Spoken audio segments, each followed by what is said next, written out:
Ok, ya estamos en vivo. Más bien, bienvenidos otra vez a Hablemos de Historia. En esta oportunidad tenemos una entrevista muy importante. Voy a dar el paso a César Puerta para empezar. César. Buenos días con todos los que están conectados. Gracias a Daniel por el espacio, gracias al profesor Casanova por su presencia. Y bueno, voy a presentarlo al profesor Casanova, que es en realidad alguien también conocido en Latinoamérica, pero merece en este caso una presentación. Bueno, el profesor Casanova es doctor en Historia, docente titular de Historia Contemporánea en la Universidad de Zaragoza, y es un profesional que ha trabajado como docente en diversas universidades del mundo, de España, de Estados Unidos y de América Latina, especialmente en algunos lugares como Colombia, como Ecuador. Está presente también en Argentina y otros países. El profesor Casanova tiene una gran cantidad de publicaciones, tal vez la más conocida en todo caso creo que es una publicación del año 1991, que es La Historia Social y los Historiadores, pero luego hay una saga de una gran cantidad de libros, de artículos. Algunos más importantes son Guerras civiles en el siglo XX, Anarquismo y violencia política en la España del siglo XX, la Guerra Civil Española, Europa contra Europa, ¿no? Breve historia de España, España parte 2, La venganza de los siervos, Rusia 1917, y un libro pues que está anunciado y que próximamente va a circular, que es Una violencia indómita, el siglo XX europeo. El profesor Casanova fundamentalmente está incursionado creo en tres grandes líneas de trabajo. Por un lado, el análisis historiográfico. Por otro lado, ha tocado tópicos o temas históricos que tienen que ver con el siglo XX, como la Guerra Civil Española, el anarquismo, los fascismos, el tema de la violencia política. Y en tercer lugar también, y ese es un tema que en algún momento en entrevista vamos a sacar, el tema de la divulgación histórica. César, disculpa que te interrumpa. Por momentos tu audio suena un poco cortadito. No sé si puedes de repente, sí, ver eso, ¿ya? Pero sí, continúa. Sí. No, señalaba que el profesor Casanova pues también ha incursionado mucho en el tema de la divulgación histórica a través de su presencia en medios de comunicación y en las redes sociales. Bueno, lo primero que quería preguntarle al profesor Casanova es un tema de historiografía, ¿no? Digamos, de análisis, de historia de la disciplina histórica. En el libro que él publicó el año 91, La historia social y los historiadores, él, entre las muchas cosas que señalaba, transmitía una especie de pesimismo respecto a la trayectoria de la historiografía española. Y en segundo lugar, esta idea de que la llegada del posmodernismo en aquel momento auguraba de repente cosas buenas o caminos tal vez un poco inciertos. Yo quisiera saber, pasado ya más de 2 décadas, ¿cuál es su evaluación en este caso hoy día de la historiografía moderna, actual en el mundo? Muy bien, en primer lugar, buenos días para Perú, buenas tardes para España y buenos días para los países de América Latina. Es un placer estar con ustedes hoy y quiero saludar a todo el mundo que está pasando en estos momentos circunstancias muy extraordinarias, difíciles, lo sé. Desde España vienen noticias siempre preocupantes, tanto de Chile como de Perú, como de Venezuela, como de Argentina, de México, de otros países. Así que mi afecto, mi cariño hacia estas sociedades sobre las que me he interesado muchísimo desde hace tiempo, ¿no? Bueno, la historia social y los historiadores va a tener ya cerca de 30 años. Y la historiografía yo siempre he defendido que es cambiante. Aquel fue un libro de reacción frente a un legado que yo creía que no había introducido bien en España la historiografía. Fue un libro donde yo quise demostrar en qué consistía la historia social y las principales corrientes de historia social frente a la historia política tradicional. Y desde ese punto de vista, aquel libro tenía 3 ejes. Había un eje importante de información, de explicar fundamentalmente a gente que se metía en la historiografía de una forma atractiva qué significaba la historia social frente a la historia de reyes, batallas, de las clases dominantes, qué significaba también la introducción de la historia cultural qué había aportado Annales desde Francia, la historiografía de Bielefeld desde Alemania, los historiadores marxistas británicos, después en revisiones posteriores la microhistoria con la historia social. Y por supuesto ahí había toda una alternativa en la que yo reconocía tres cosas que creo que no han cambiado y creo que hay dos cosas que han cambiado profundamente desde entonces. La primera es que sin teorías que guíen los hechos, en la investigación los hechos nunca son de fiar. Este era un hilo conductor que yo mostraba durante todo el tiempo, lo cual quería decir que ponía énfasis en que sin teorías, sin herramientas de distribución, de interpretación, los hechos no eran nunca por sí solos significativos.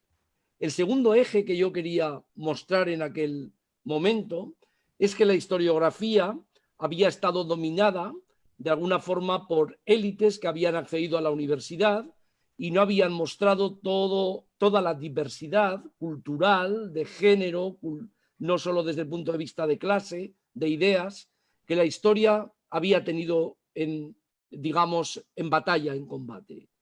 Y un tercer elemento, lo que yo llamé el secano español, donde traté de identificar lo que para mí eran el déficit o los vicios o los defectos de la historiografía española.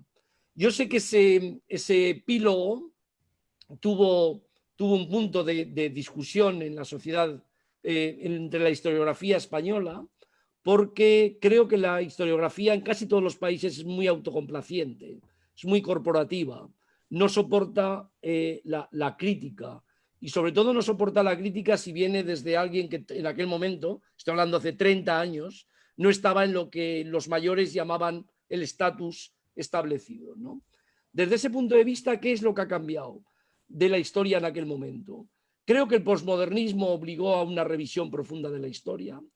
Creo que no es que volviera a la narrativa, sino que la historia se ha tenido que convertir en una herramienta con una proyección social mayor, con mucho más atractivo desde el punto de vista narrativo, no solo porque haya llegado la era digital, sino que antes de la era digital nos obligó el mundo, los medios de comunicación, los debates sobre memoria e historia a entrar no solo en la historiografía desde el punto de vista de la universidad, sino a entrar también desde el punto de vista de lo que era la conexión entre el historiador y lo que le rodeaba.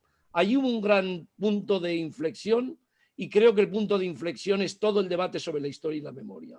Así lo viví yo, así lo percibí yo, y estas memorias cruzadas, que no eran historia, de alguna forma son las que nos estimularon a los estudiantes de historia, pero también a los que ya estábamos en la historiografía desde hace tiempo, a entrar en todos esos debates. Y hay un segundo elemento fundamental. La historia se ha hecho mucho más diversa, mucho más plural, más telescópica. Es imposible en estos momentos hacer solo historia local, historia regional, sin hacer historia comparada. Y esos son los dos grandes cambios que creo que ha habido desde que yo escribí y publiqué La historia social y los historiadores. Algunos de ellos los recogí en sucesivas ediciones, pero este creo que sobre todo cumplió una función, ese libro, y es que tuvo un eco importantísimo en generaciones jóvenes que no habían tenido la oportunidad de acercarse a la historiografía, porque en realidad lo que yo estaba haciendo es recoger una falta de formación que yo había tenido en mi generación y volcarla hacia la gente para decirle, la historiografía no es una cosa hecha en laboratorio, la historiografía es la forma en que los historiadores pensamos en nuestro oficio y sin archivos no hay historia, pero sin teorías y sin historiografía en serio tampoco hay historia, ¿no?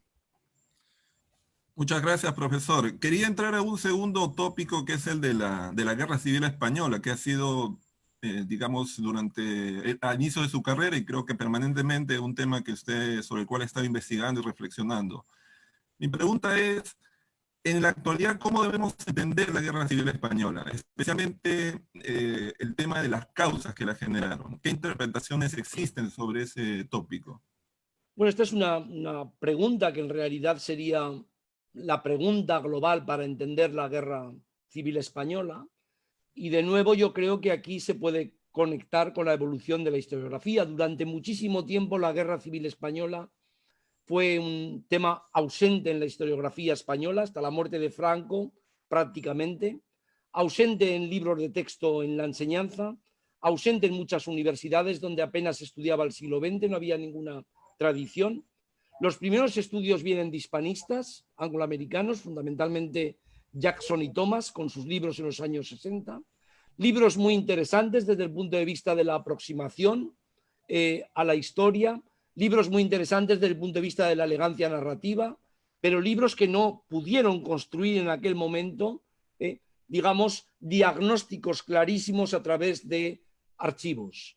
Allí vino después una renovación de estudios desde el punto de vista de la historia local, desde el punto de vista de la historiografía española, donde se puso por primera vez un debate no solo sobre la guerra civil, sino sobre las causas de la guerra civil, el impacto internacional de la guerra civil, las víctimas y los verdugos y las consecuencias de la guerra civil. Creo que estos son los 4 planos fundamentalmente. ¿Por qué pasó aquello? ¿Cuál fue el impacto? ¿Por qué la guerra civil continuó siendo un tema persistente en la historiografía y en la literatura del mundo? En tercer lugar, el gran debate de las víctimas y verdugos que ha presidido todo el tema de la memoria, de los monumentos, del debate sobre Franco, de los usos políticos de la historia.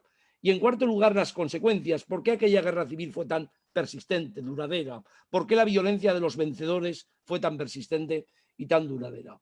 Y desde ese punto de vista, yo creo que las 3 grandes coordenadas que hemos trazado en los últimos años, gente que más o menos hemos estado en debates, que hemos pasado conexiones entre nosotros a través de la investigación, yo creo que las 3 grandes coordenadas son: la primera, que la guerra civil se produce a través de un golpe de Estado que fracasa porque no consigue conquistar el poder, que sin ese golpe de Estado hubieran pasado otras cosas, pero no la guerra civil, que además esa guerra civil, cuando viene el golpe de Estado y fracasa, abre un conflicto armado que, si hubiera triunfado, no se hubiera convertido tampoco en una guerra civil.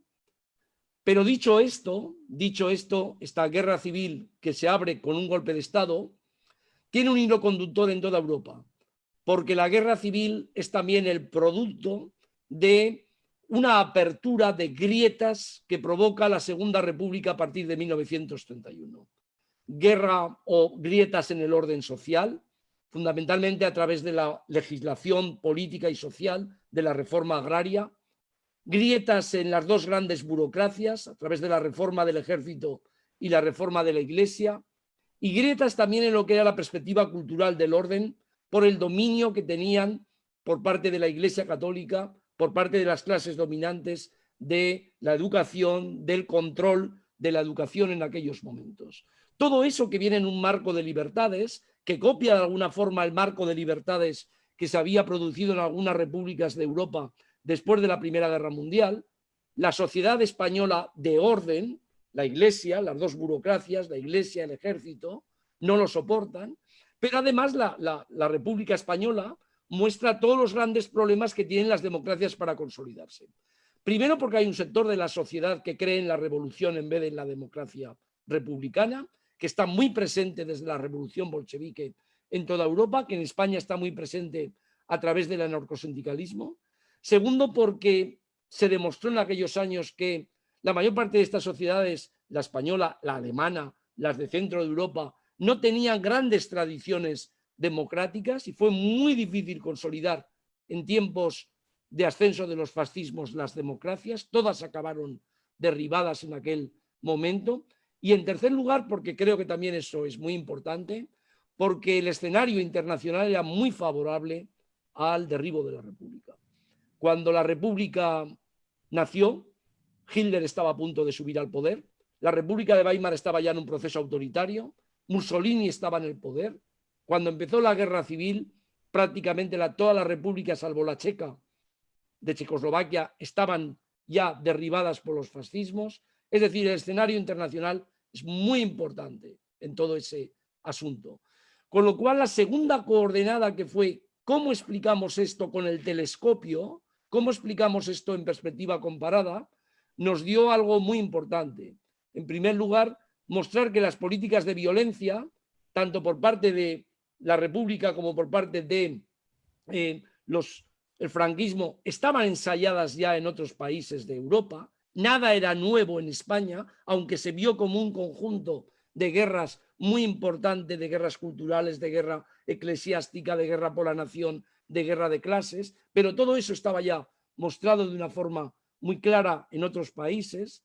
Y en tercer lugar, se vio claro que la guerra civil no podía acabar en el año 39 con una paz, sino que iba a acabar con una paz incivil, porque cuando Franco gana la guerra, toda Europa en aquel momento estaba prácticamente bajo la bota nazi, y al año siguiente toda Europa, excepto el Reino Unido y algunos pequeños países en Europa, estaban bajo la bota nazi o fascista. Es verdad que los vencedores tenían la determinación de pasar a cuchillo a los vencidos después del 39, pero sin aquel escenario internacional de vientos favorables al fascismo, evidentemente la consolidación del franquismo hubiera sido más difícil. Dicho de otra forma, y resumiendo, que para los españoles la guerra es un producto interior, el guerracivilismo, se practica siempre esta teoría de que es algo innato a nosotros, pero lo que han demostrado las historiografías en otros países es que la guerra civil española está profundamente inmersa en un debate internacional, en un conflicto internacional político, cultural, ideológico, económico en la zona, que en todos los lugares, excepto en la Unión Soviética, acabó con el derribo de las democracias y la consolidación hasta su derrota de los fascismos en 1945. Profesor, vinculando un poco el tema de la guerra civil con el tema de la memoria, que es otro tema que usted ha trabajado de forma muy frecuente y activa.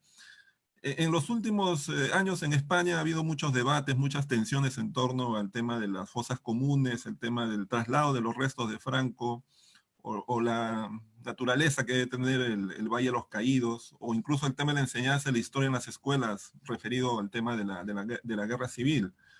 Mi pregunta es, ¿por qué estos temas siguen presentes tan vivamente en la historia española y generan conflicto, ¿no? A cierto nivel político, mediático, incluso hasta académico, ¿no? ¿Qué significado tienen? Claro, tienen un significado de nuevo también internacional, porque la gente que crea que esto es un producto del guerracivilismo, de que los españoles siempre estamos en conflicto, que miren al mundo en estos momentos. Ahora hay un conflicto por las estatuas, hay un conflicto sobre el tema colonial. Si van al este verán que hay una revisión profunda de lo que significó el pasado prácticamente en todos los países. Yo creo que aquí hay tres coordenadas que hay que tener en cuenta. Primero, que estamos hablando de un pasado fragmentado. Este no es un pasado cualquiera. Este es un pasado que en los años 30 generó en todos los países no solo un conflicto violento, sino que generó políticas de exterminio prácticamente en todos los países. Luego estamos hablando no de una normalidad, sino que estamos hablando de un pasado que se vio de forma muy dividida, muy conflictiva y muy fragmentada. En segundo lugar, estamos hablando de un pasado con memorias cruzadas. Este es un tema clave. No memorias divididas, que las hay, sino memorias cruzadas. ¿Qué son memorias cruzadas? Pues que los recuerdos de cómo se vivió aquello dependen de las familias, de las clases, de los géneros, de las políticas, de las ideologías, de cómo se percibe esa historia, de cómo se llevó a la enseñanza, de quién tuvo los relatos dominantes en la enseñanza. Y estas memorias cruzadas están utilizadas desde el punto de vista político. Eso es evidente, ¿no? Y yo quiero aquí señalar que no es mejor ni la historia ni la memoria, pero que la historia y la memoria no son lo mismo. Y lo señalo aquí, lo señalo para la guerra, lo podemos señalar para el debate sobre las estatuas, ¿no? Sobre las conmemoraciones, sobre todo eso. Y en tercer lugar, está clarísimo que los pasados fragmentados y las memorias cruzadas se están dando en estos momentos de presentes bastante divididos. Es decir, la utilización política de ese pasado es muchísimo mayor en los años, desde finales de los años 90, cuando sale a la luz, después de la desaparición de las dictaduras, del comunismo soviético, de la desaparición del apartheid, cuando salen a la luz miradas libres hacia el pasado. Hay gente que no soporta las miradas libres hacia el pasado y empieza una división política profunda sobre todo ese tema. Quiero señalar esto porque sí que es verdad que hay cierta anomalía en que un monumento como el Valle de los Caídos no sepa qué hacerse con él durante 40 años y solo se resuelva el año pasado y de una forma además conflictiva. Pero quiero señalar también que esta anomalía sobre el franquismo, que se da en otras sociedades, se da no solo porque, por lo que comentaba antes, sino también por la ausencia de políticas educativas clarísimas, de gestión pública sobre ese pasado. Yo creo que la democracia española no tuvo nunca una gestión pública sobre ese pasado, lo hemos dicho muchísimas veces, tardó muchísimo tiempo en meterse en los libros de texto, en la enseñanza, miradas libres que sí que estaban en la historiografía, reflejadas en la historiografía, y creo también que, salvo en los últimos años, no ha habido nunca un respeto hacia la memoria de las víctimas del franquismo, en el sentido de que la gente metía todas las memorias en el mismo saco, como si las memorias de los vencedores, abrumadora, presente en todos los cementerios, presente en todos los lugares, en calles, en ciudades, en estatuas, hubiera sido la misma que la memoria derrotada, del exilio, de gente que todavía sus familias no han encontrado en las cunetas a los restos. Entonces yo creo que todo eso que forma parte del debate político, en una democracia con gestión pública sobre el pasado, debería estar resuelto. Y mientras no esté, ese pasado seguirá presente y sigue presente. Pero la historiografía con pluralidad, con diversidad, creo que ha solucionado hace tiempo esos debates. Creo que ha mostrado hace tiempo cuáles fueron las causas, el desarrollo, las consecuencias. Y creo que ha demostrado hace mucho tiempo que cuando se mira al pasado de guerra civil o al pasado de dictadura, España no está sola, que Europa tuvo un verdadero problema de crisis profunda del orden, de quiebra profunda de la democracia durante 2-3 décadas, y que cuando España se incorporó a ese nuevo orden democrático a partir del 75, había perdido 3 décadas fundamentales que en otros países habían podido consolidar sociedades civiles fuertes.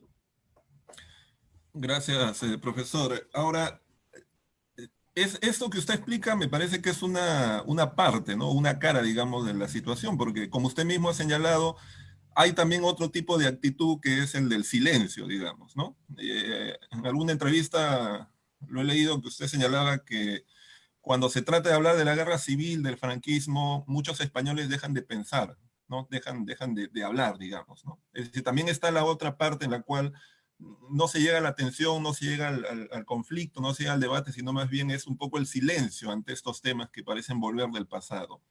Esta Bueno, una otra, sociedad, ¿cómo sí, la analiza porque, usted? sí, perdón. Esta Una otra, sociedad tan compleja y con tantos millones de habitantes, es evidente que tiene ejes diferentes de percibir el pasado. Hay gente que nunca lo ha podido estudiar, hay gente que solo lo recuerda de forma lejana desde el punto de vista familiar, hay gente que no ha entrado nunca en el estudio de todos esos temas.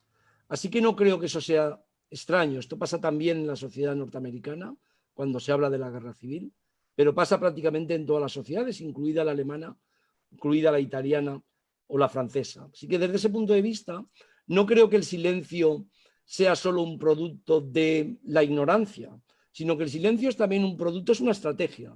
Silencio es una estrategia para no recordar cosas que uno considera traumáticas, y durante muchísimo tiempo la guerra civil no solo fue traumática por lo que había pasado, sino por el recuerdo que se hacía de aquel trauma por parte de los vencedores sistemáticamente, y que creó un cierto temor, y sobre todo un temor en el sentido de no volver a aquello. Y eso ha sido muy típico de un sector importante de la gente. Lo lideró el Partido Popular durante la etapa de Rajoy, por ejemplo. Vamos a mirar al futuro, no miramos al pasado, como si el estudio del pasado de la guerra de la independencia fuera legítimo, el estudio del pasado de los reyes católicos fuera legítimo, no digamos el de los dinosaurios, que sería muy legítimo, pero el pasado de aquella gente que vivía hace 80 años, que eran abuelos, bisabuelos, padres de muchos de los que nos están escuchando aquí, no sería legítimo porque removía conflictos. Era muy legítimo conmemorar el bicentenario de 1808 como una gesta heroica del pueblo español frente al francés, frente a la invasión napoleónica, pero no tenía nada de heroico recordar evidentemente el pasado de guerra civil y de dictadura. ¿Por qué no tenía nada de heroico? Pues porque evidentemente la guerra civil no acabó desde esa perspectiva del 39, sino que fue continuada por otros medios a través de lo que yo he llamado la paz incivil. Creo que el miedo es un factor importante siempre que se habla del pasado. Creo que la ignorancia es también un factor importante dentro siempre de las estructuras del pasado, pero hay una ignorancia voluntaria que es la peor. ¿Y qué es la ignorancia voluntaria? Pues la ignorancia de aquellas personas que, habiendo podido distribuir una libertad para mirar al pasado, lo que han hecho es distribuir conflicto y lo que han hecho es distribuir discordia.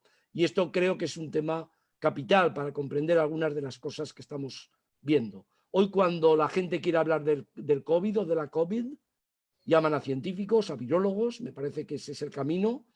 Nunca en los medios de comunicación, cuando se hablaba de Franco, cuando se hablaba de la guerra civil, prácticamente no aparecían, también porque algunos historiadores no querían aparecer, y de repente aparecía la gente opinando y pensando que vale igual la opinión de un investigador que lleva 30 años investigando y trata de reflejar clarísimamente los filtros de toda la gente que estudia un conflicto como la guerra civil, que la opinión de una persona que desde el periodismo puede decir absolutamente lo que quiera. Creo que esta ignorancia y desprecio del conocimiento ha hecho muchísimo daño en las miradas libres al pasado. Pero no solo al pasado de la guerra civil o de la dictadura, sino también al pasado de la república, al pasado del anarquismo, al pasado del anticlericalismo, hacia cualquier pasado. Porque en el fondo la historia no la hacemos los historiadores porque queramos, sino que los historiadores lo que hacemos somos guías que orientan para que ese pasado aparezca.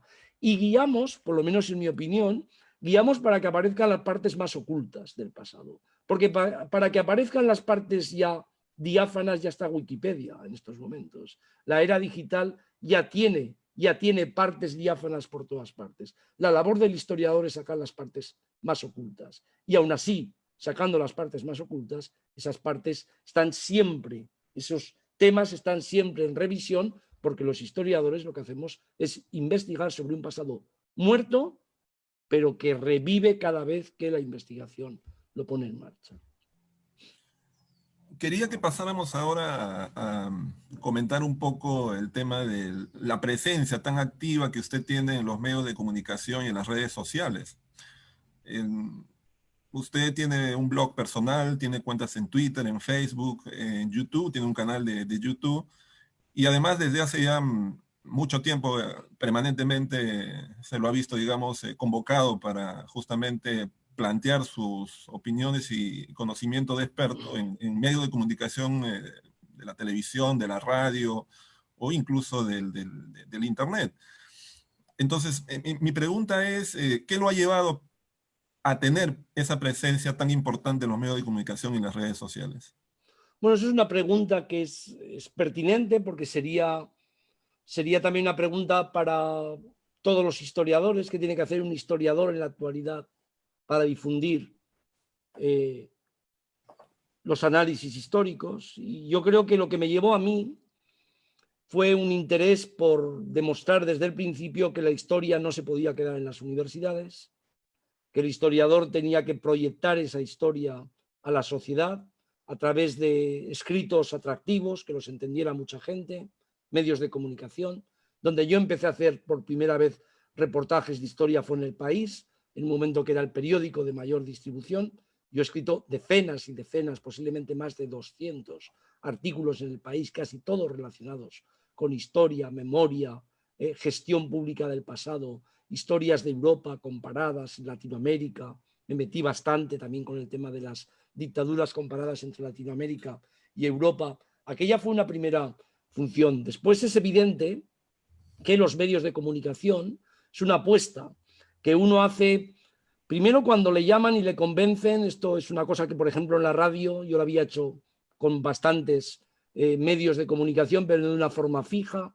Y recuerdo que siempre saco esta conversación cuando me llamó un día Julia Otero, a la gente de Latinoamérica, pues una de las periodistas con más larga trayectoria en el mundo de la televisión y de la radio, y me dijo que ella quería que participara en su programa, que esa participación vendría a demostrar que los historiadores no estábamos viviendo solo en la Torre de Marfil, Y creo que fue una apuesta. Pero lo que me hizo realmente a mí dar un paso al frente fue la memoria de las víctimas. La memoria de las víctimas oculta, humillada y muchísimas veces pisoteada del franquismo. Pero no porque las víctimas del anticlericalismo, las víctimas de la represión republicana, las víctimas de lo que se llamó por los vencedores el terror rojo fueran menos víctimas, sino porque habían tenido una presencia abrumadora frente a las otras. Creo que ese debate en torno a las víctimas, en torno a las dictaduras, me hizo también pensar sobre la fragilidad de la democracia. Y me hizo pensar también la importancia que tenía de mostrar a las sociedades y a las generaciones futuras cuáles eran los hilos conductores a través de los cuales se podía construir sociedades más fuertes y menos frágiles, democráticas. Todo esto es lo que yo creo que es la apuesta de los últimos años. Dicho esto, para la gente que crea que yo lo que hago es entrevistas como hoy o en los medios de comunicación, yo me dedico fundamentalmente a enseñar en la universidad, a enseñar en institutos, a dar conferencias en la universidad, en otras universidades, a enseñar a la vez en varias universidades del mundo, pero sobre todo a dirigir proyectos de investigación y tesis doctorales e investigaciones. Y ese es el mayor elemento de, digamos, de orgullo que tengo yo dentro de la profesión. Haber estado siempre dedicado a la enseñanza, a la investigación y sobre todo a la creación de, no una escuela en el sentido de que me tienen que seguir a mí, sino de gente que está en continua formación porque estamos trabajando con herramientas útiles para conocer la historia. Así que, en definitiva, es una combinación entre el rigor de lo que significa la historia científica, la historiografía, la difusión en las universidades, el estar siempre permanentemente en estudio para ofrecer nuevos contenidos y una proyección social hacia fuera que viene dada a través de los medios de comunicación y ahora a través de las redes sociales. Es evidente que yo creo en esto que estoy haciendo hoy. Es evidente que creo, incluso aunque sea, estamos a 7, 8 de julio, ¿no? Estamos a 8 de julio. Aunque sea 8 de julio, que yo debería haber dicho en el momento en que me lo propusieron ustedes, pues no, yo ya estoy ya de vacaciones, pues estoy aquí. Estoy aquí porque creo que esto es una especie de compromiso cívico, social, historiográfico, que yo me he marcado. Y no es porque lo quiera hacer, porque quiera estar presente, sino sencillamente porque creo que vale la pena difundir el conocimiento, porque creo que vale la pena difundir el conocimiento con rigor, porque creo que vale la pena decirle a los demás, haz lo mismo, estudia, trabaja, analiza, examina, pasa filtros, conecta el conocimiento, lee mucho, piensa analíticamente, trata de difundir los conocimientos con precisión. Y este es un poco el debate, o sea que en realidad esto es una especie de batalla, lo sé, historiográfica y de batalla también mediática. Dicho esto, y acabó, que es el epílogo importante, no entro nunca en el barro. Nunca voy a sitios donde sé que enfrente voy a tener a personas que lo único que hacen es insultar, opinar y que por supuesto desprecian el conocimiento. Paso olímpicamente, lo digo con este adjetivo, paso olímpicamente de esas situaciones. Y no porque me considere superior frente a ellos, sino porque creo que cuando tú introduces pensamiento analítico y lectura crítica, si no tienes enfrente a alguien que respeta eso, no hay nada que hablar. Se puede tomar una cerveza con quien se quiera, pero no un debate serio. Entonces creo que desde ese punto de vista no entra en el barro, no entra en el insulto, es también una enseñanza para las generaciones a las que estás tú de alguna forma formando. Sin lectura crítica, sin pensamiento analítico, no hay historia, hay opinión. Y la opinión, pues me parece muy bien, me parece muy digna, pero yo no voy a ir a un debate con gente que lo único que hace es opinar y que además cree que sabe tanto de guerra civil como yo, aunque yo haya estado 30 años en archivos, escribiendo y debatiendo sobre la guerra civil.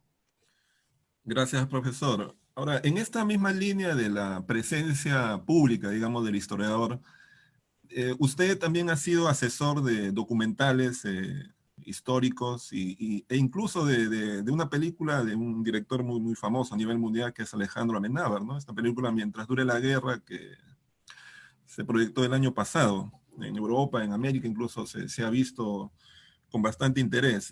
¿Puede contarnos algo de esa experiencia como asesor cinematográfico? Sí, porque en realidad fue una experiencia buscada y querida, ¿no? Bueno, en principio tengo que decir que yo he utilizado siempre el cine como una herramienta fundamental en la enseñanza de la historia, fundamentalmente porque soy un historiador del siglo XX y creo que no se puede estudiar la historia del siglo XX sin el arte, sin la cultura, sin el cine, sin la pintura. Entonces, desde ese punto de vista me ha interesado mucho también la difusión, los medios de comunicación, cómo se difundió las ideologías a través del cine y de los medios de comunicación. A partir de ahí yo había tenido colaboraciones, pero me llamó un día la productora y Alejandro Amenábar, productora Mod y Alejandro Amenábar, para decir que tenían un proyecto, que el proyecto era sobre la guerra civil. Comimos juntos, me pareció que el proyecto era interesante.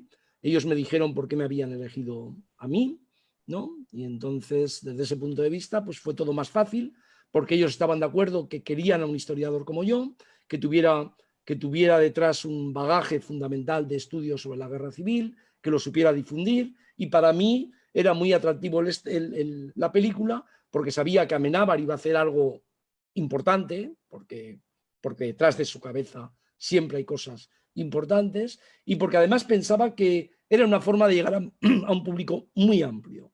Y así fue. ¿Cuáles son las coordenadas? ¿Por qué participas? Primero, yo siempre he defendido que la ficción y la parte de verdad que tiene la historia son dos cosas diferentes. Luego, yo nunca le he pedido al cine que tenga la parte de verdad que yo quiero transmitir a través de la historia, pero dicho esto, si la película tiene rigor, es muchísimo mejor que atienda a lo que la historia y los historiadores hemos dicho. Ese es un gran punto importante. ¿Qué quiere decir? Que Alejandro Amenábar tenía encima de la mesa todo lo que yo creía que debería ser reflejado sobre los primeros meses de la guerra civil, el golpe de Estado, la ambición por el poder, la persecución, la represión, el papel de las mujeres, el papel de los intelectuales, todo eso. Y después él elegía, como pasa exactamente igual que en un libro. Tú tienes un montón de fuentes, tú tienes un montón de posibilidades y después las jerarquizas. Pues bueno, ese era el papel del cineasta. Desde ese punto de vista, mi gran posición sobre la película no es si la historia es fidedigna o no, la historia que cuenta, sino si esa historia reflejaba de alguna forma aspectos fundamentales que, en mi opinión, se podían llevar a las aulas. Y ahí vi desde el principio que había un interés por parte de Alejandro Amenábar y vi desde el principio que todo aquello podía llevarse a buen puerto. Cuando vi la película por primera vez, pensé que Alejandro Amenábar había tocado un punto importante de lo que yo pensaba como historiador y que lo había sabido transmitir muy bien. Y los puntos, el punto importante para mí era que reflejaba de alguna forma la diversidad de los últimos años de la historia. No es una película sobre militares, no es una película sobre política, no es una película solo sobre personas, aparecen aspectos muy importantes, aparece la represión, aparecen los paseos, aparecen las mujeres, aparece el papel subordinado que tienen allí determinadas personas, el papel de los intelectuales, todo el gran debate sobre la inteligencia, ¿no? O sobre la cultura. Me parece que desde ese punto de vista la película era un eje fundamental para difundirla. Así que estoy muy contento de haber podido estar en ese proyecto. Estoy muy contento del éxito que tuvo y un éxito de público, en el sentido de que la gente la veía en silencio, acababa la película, yo me di cuenta siempre, la gente se quedaba allí en la sala en silencio, eso fue muy importante. Y en tercer lugar, yo de verdad, si voy a la enseñanza, creo que soy incapaz de decir en hora y media todas las cosas que están en la película, ¿no? Esa especie de prosopografía que va desde la biografía de Franco, pasando por Millán Astray, pasando por Unamuno. ¿Cómo explicas todo esto a los alumnos sin esas imágenes tan potentes que tiene el cine y tan gráficas? Y creo que hay un tema también muy interesante, ¿no? Amenábar quería huir desde el principio de cualquier conexión de guerra civil solo con la violencia, no quería mostrar en ningún momento. Y yo le dije, la historia que cuentas, él lo ha contado, por eso lo cuento yo, la historia que cuentas necesita que saques un paseo. Es decir, toda esta gente muere sin juicio, toda esta gente muere sin pasar registro. Toda esta gente es dejada en las cunetas como perros. Y ya no son solo obreros y campesinos, son médicos, son políticos, son gente que estaba conectada con la sociedad republicana. Y hay un momento en el que sale eso, sale la cuneta, sale esa imagen de la violencia, lo que yo he llamado el terror caliente, que es ese terror que dejan las cunetas sin registrar y que después las familias no tienen ninguna posibilidad de encontrar a los muertos. Doctor Casanova, quiero ya para ir cerrando la parte de la entrevista, justamente volver a lo que usted enfatizaba como el eje de su vida profesional y académica, que es la tarea docente o enseñante, como se dice en España. ¿Qué le recomendaría a los jóvenes que en estos momentos se están formando como futuros historiadores en las universidades de América Latina? Porque he visto que usted siempre, al menos en su Facebook, siempre coloca, postea en este caso, consejos, recomendaciones, ¿no? Lo que popularmente se llaman como tips, pero digamos en un nivel creo muy, muy alto, muy sofisticado. Quisiera que usted planteara algunas cosas a los jóvenes, sobre todo que seguramente en estos momentos están conectados a la conferencia. Pues agradezco muchísimo que acabemos con esto porque me parece que es un eje fundamental de lo que yo considero que es la enseñanza, no solo de la historia, sino la enseñanza en la universidad. La primera, que creo que hacer una carrera universitaria es un privilegio, aunque después la gente piense que no se tenga trabajo, y ese privilegio es el acceder a lecturas, el acceder a análisis, el poder pensar, el poder hacer lecturas críticas del pasado. Y ese privilegio, se lo repito mucho en el discurso final cuando se van de la carrera, se lo dije el otro día a la gente de la Central European University en un discurso que les hice en inglés desde España para los que se iban del máster, los que acababan el máster de Historia y de Ciencia Política. No olvidéis nunca ese privilegio, utilizarlo al servicio de la sociedad. Luego, desde ese punto de vista, les debería decir que tienen que esforzarse por aprovechar ese privilegio. Estudiar mucho, buscar siempre fuentes de estudio, de historiografía, de diversidad, de género, de naciones diferentes, de razas diferentes, de religiones diferentes. El mundo es muy plural, es muy diverso. Comprender, captar la pluralidad y la diversidad. En segundo lugar, les diría que hay una batalla que tienen que dar las generaciones jóvenes que va a ser muy importante, y es revisar de alguna forma lo que hemos hecho, la historiografía anterior. Ellos van a vivir un mundo muy distinto, no solo por lo que viene, por lo que hemos visto, por la fragilidad de las democracias, sino también un mundo donde el cambio climático va a desempeñar un papel importantísimo, donde la ecología y el equilibrio ecológico va a ser fundamental. Ellos van a tener batallas que no van a ser las clases sociales, las ideas, como el pasado solo, sino que van a tener nuevas batallas y tienen que estar preparados para eso. Y en tercer lugar, que es muy importante, es el respeto. El respeto. La gente que estudia, la gente que tiene el privilegio de estudiar, tiene que saber hablar, respetar. Y respetar es respetar el género, la clase. Respetar es no pensar que hay gente inferior en nada. Y respetar es seguir estudiando toda la vida. No entiendo la profesión del historiador si no es siempre leyendo, siempre viajando, siempre en contacto con otras historiografías, siempre aprendiendo a ser mejor persona también, porque creo que esto es fundamental. Fundamental. El mundo no es abstracto. Si tenemos políticos irresponsables es porque han tenido escuela de irresponsabilidad. Si tenemos políticos maleducados es porque han tenido ese tipo de educación también. Creo que es muy importante la educación, creo que la etapa formativa que tienen es muy importante, y sé que la parte de la historia siempre parece como que frente a los ingenieros y frente a los científicos puros siempre van a tener dificultades para encontrar trabajo. Les animo, les estimulo, esto es una batalla de largo recorrido, la enseñanza es muy importante, les deseo un futuro muy bueno, pero siempre con trabajo y siempre, insisto, respetando las lecturas críticas sobre el pasado. No hay ortodoxias en la historia.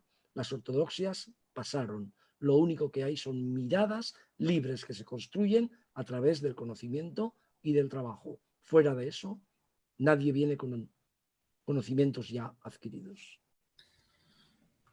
Muchas gracias, doctor Casanova, por el tiempo que nos ha brindado. Le voy a pasar ahora la posta de la conferencia a Daniel. Gracias. Gracias, César.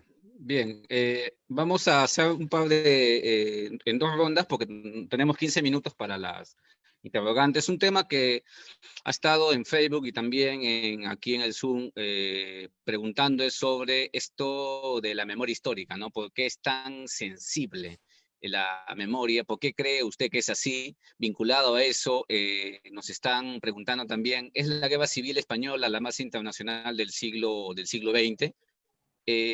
Un punto vinculado a eso es también la narrativa de algunos historiadores el día de hoy han vuelto a lo que es la biografía política, ¿no? Entonces, en ese sentido, nos preguntan aquí, ¿es pertinente en estos tiempos ese tipo de investigaciones? Creo que podemos Sí. contestar estas primeras preguntas, pasamos después a un segundo momento. Gracias. Ya voy a ir más rápido en las contestaciones, más preciso para que haya tiempo. La biografía política es tan válida como cualquier cosa. Yo estoy defendiendo que hoy todo lo que sean enfoques y aproximaciones a la historia, si tienen rigor, si la sabemos difundir con precisión, todas van a formar una especie de caleidoscopio, de puzzle, donde podemos reconstruir la historia. Desde ese punto de vista, creo que hay muchas formas de enfocar la historia válidas. Lo de la memoria yo creo que lo he explicado. O sea, son memorias cruzadas y divididas sobre pasados muy fragmentados.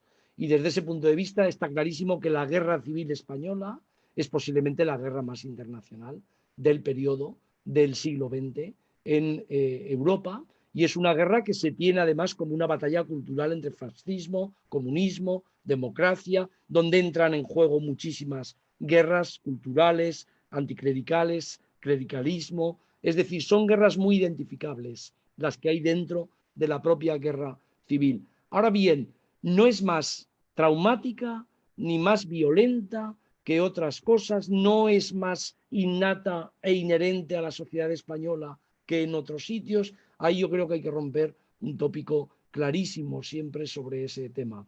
Pero el uso político de la historia no depende de los historiadores y no depende de las memorias solo, depende de cómo se aborda la gestión pública de ese pasado.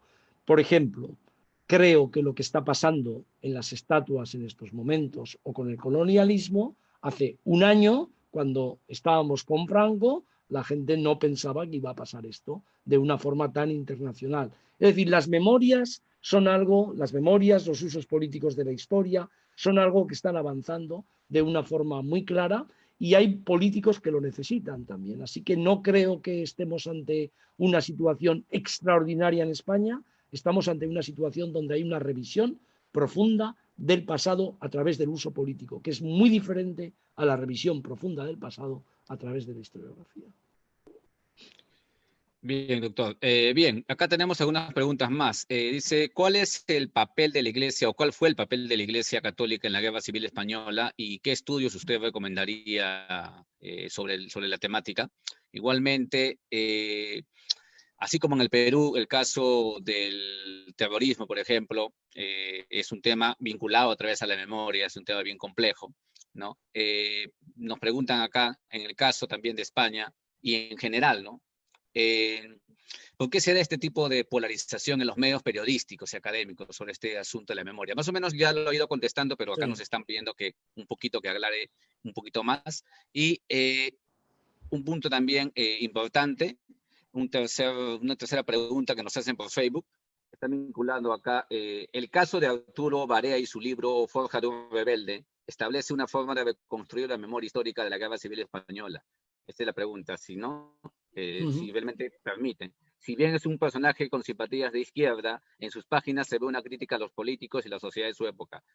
Preguntan más o menos cuál es su opinión sobre el texto. Bueno, voy a empezar por la última porque es una pregunta muy precisa. Bueno, La Forja de un Rebelde es una trilogía que ha sido básica para estudiantes de literatura y de lengua española en muchísimos países del mundo angloamericano.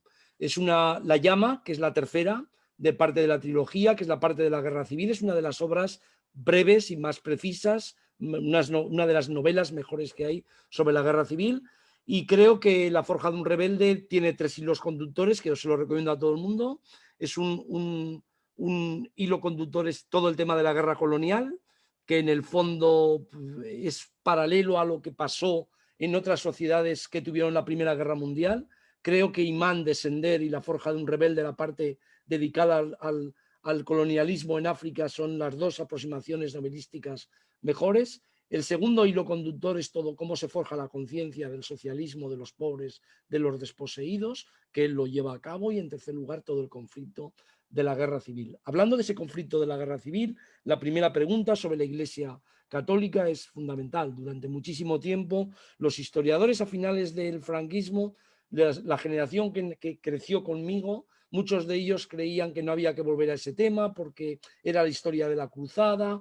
Yo traté de mostrar que sin el clericalismo y el anticlericalismo no se podía explicar el gran conflicto de los años 30, que era un conflicto tan importante como el de la tierra, que era un conflicto tan importante como el que había sobre el ejército, y ahí creo que hay dos cosas importantes. Primero, que la Iglesia española, la Iglesia católica, tenía una presencia casi exclusiva, estaba inextricablemente unida al poder y era una estructura de larga duración prácticamente hegemónica como no había en ningún otro sitio, que como tuvo ese gran dominio, creó una contratradición de pensamiento anticlerical que se reflejó todo de forma violenta en los años 30, que nadie lo ha ocultado, que lo hemos trabajado muchísimo y que la Iglesia sintió que la República cuestionaba su orden, y cuando nació el golpe de Estado lo apoyó, fue cómplice, sufrió la violencia anticlerical, pero después fue cómplice y a la vez paralelo, y después de la guerra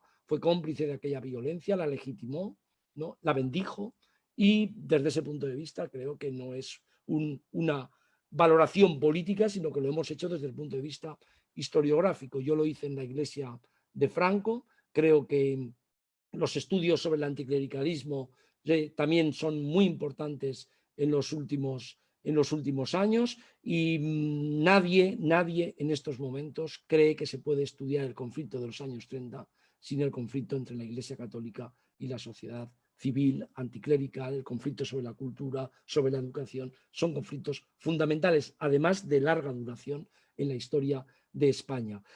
Vuelvo a insistir, no creo que España sea un país tan extraordinario respecto a la memoria. Está ocurriendo en casi todos los países, y la memoria de los terrorismos, evidentemente, de ETA o de Sendero Luminoso o de todos los terrorismos que hubo también, por supuesto, del IRA, ¿no? De los más duraderos, son memorias muy presentes en la sociedad, memorias muy presentes en las conmemoraciones, memorias muy presentes en los usos políticos. Así que, de nuevo, estamos vinculados muchísimos países, conectados muchísimos países, y cuando se tienen usos políticos profundos, cuando esas memorias han causado traumas, cuando esas memorias han abierto grietas, cuando esas memorias no permiten una bifurcación tan clara. Se habla siempre de bipolarización, pero las memorias son mucho más diversas y plurales y menos bipolares de lo que parece. Gracias. Tenemos algunas preguntas finales ya. Por acá, por el correo, nos han preguntado también. Algunos afirman que se cometieron atrocidades en ambos bandos en la Guerra Civil Española. ¿Fue la Segunda República Española igual de violenta y sanguinaria que el franquismo? Y otra pregunta que también tenemos por acá es, ¿qué recomendaría a los futuros historiadores para promover la memoria colectiva a un público más amplio, no especializado en temas de historia? Bueno, la pregunta segunda creo que la hemos reflejado en la última pregunta que me ha hecho César, y está muy claro. Yo creo que el historiador no puede estar en la universidad solo, no puede vivir solo de los estudios historiográficos, tiene que abrirse, pero la enseñanza no es solo en la universidad, la enseñanza primaria, la enseñanza secundaria es muy importante, ¿no? Yo siempre he dicho esto, es muy importante llevar los contenidos de la enseñanza a los adolescentes, a los jóvenes, y de nuevo siempre lo mismo. Yo no creo que haya ortodoxias para distribuir en libros de texto, sino lecturas críticas. No tiene sentido enseñar en estos momentos con libros de texto como hace 30 años. Hoy hay muchas herramientas y esas herramientas hay que utilizarlas. Y el historiador tiene que abrirse a utilizarlas. A ellos les va a obligar mucho más que me ha obligado a mí la era digital a abrir todas esas enseñanzas. Bueno, que las guerras provocan muertes, víctimas y verdugos de ambas zonas, eso es una realidad clarísima, que la República evidentemente llevó también políticas de violencia frente a las clases dominantes, frente al clero, frente a la gente de orden, es absolutamente ineludible. Lo que estamos planteando es que la guerra civil empieza con un golpe de Estado frente a la República, no es la República la que causa la guerra civil, y lo que estamos planteando es que a partir del 39 no vino una paz, sino que fue una paz incivil durante muchísimo tiempo. Entonces, desde esa perspectiva no es lo mismo la República y la violencia republicana durante la guerra civil que la violencia franquista durante la guerra civil y durante los 40 años posteriores. Aquí el tema fundamental no es solo Paracuellos o Badajoz, sino que el tema fundamental es que a la altura del 74 hay garrote vil todavía en España. Cuando estaba España llena de turistas, hay todavía garrote vil, y Franco muere con 5 fusilamientos en septiembre de 1975. En una sociedad de Europa occidental hay 5 fusilamientos. Hay tortura sistemática hasta el final, violación sistemática de los derechos humanos. Si cuando alguien está recordando esto en el año 74 le quieren decir que Carrillo, Paracuellos y la República mató, pues que lo digan, porque nadie oculta eso, pero evidentemente está utilizando la historia para legitimar cosas que los historiadores separamos clarísimamente. Y acabo. Lo dijo Peter Gay hace mucho tiempo a propósito de Weimar, en un famoso libro sobre la cultura de Weimar que lo pueden ver en inglés. Gay escrito G-A-Y. Lo dijo hace mucho tiempo. La cultura en Weimar fue excelente. Políticamente la República de Weimar no fue tan excelente, pero comparada con lo que vino después, el exterminio, el holocausto, la barbarie nazi, la República de Weimar hay que defenderla. Pues pasa exactamente igual. Usted me podrá decir todo lo que quiera sobre la República, pero comparado con lo que vino después, los campos de concentración, las cárceles, la tortura sistemática, 30 años fuera absolutamente de Europa, que pesaron como una lacra profunda, ¿no? Problemas en la educación, problemas en la distribución de la riqueza. Desde ese punto de vista, lo que tiene que hacer es estudiar la República en vez de condenarla desde el principio pensando que todos estaban a la misma altura. Muy bien, muchas gracias por todo. Sí, doctor Julián, más bien muchas gracias por estar presentes a todos y a usted también, especialmente por dedicarnos parte de su tiempo. Bien, han quedado muchas preguntas ahí en el tintero, pero gracias a usted y a todos los que están conectados también, porque, bueno, en estos casi 57 minutos que hemos estado, nos ha brindado un conjunto de conocimientos fundamentales para poder entender la historia, y no solamente la historia, sino también la labor que nosotros hacemos los historiadores y cómo eso se puede vincular a un público mucho más amplio. Más bien, otra vez, le vuelvo a agradecer de parte de, y no sé si tiene en un minuto un comentario final para cerrar ya. No, primero agradecer, de verdad. Para mí estas cosas son, lo he dicho antes, son oportunidades para difundir conocimiento, conectar con muchísima gente, así que muchísimas gracias por llevar esto a través de las redes sociales. En segundo lugar, que les deseo a la sociedad latinoamericana, y lo saben perfectamente, que en estos tiempos tan extraordinarios tengan, evidentemente, el estímulo para seguir luchando, batallando frente a todo lo que nos viene, que no son solo desigualdades profundas, sino también son desgracias desde el punto de vista de esta pandemia. Buen invierno para allá, buen verano para los que estamos aquí en España. Y como he dicho en las conferencias que he dado, cuídense mucho, ¿no? Y cuídense mucho, cuiden a los demás, que merece la pena. Y de nuevo a los estudiantes que nos están escuchando y que están haciendo la carrera de historia, he dado ya la pista clarísima: lectura crítica, pensamiento analítico, comunicación con precisión. La historia es una herramienta no sobre el pasado, sino para desentrañar las partes ocultas del pasado. Así que muy buenos días allí, buenas tardes a todos en este continente europeo. Gracias, doctor. Será hasta una nueva oportunidad. Gracias a todos. Muy bien, seguro que la hay. Hasta luego.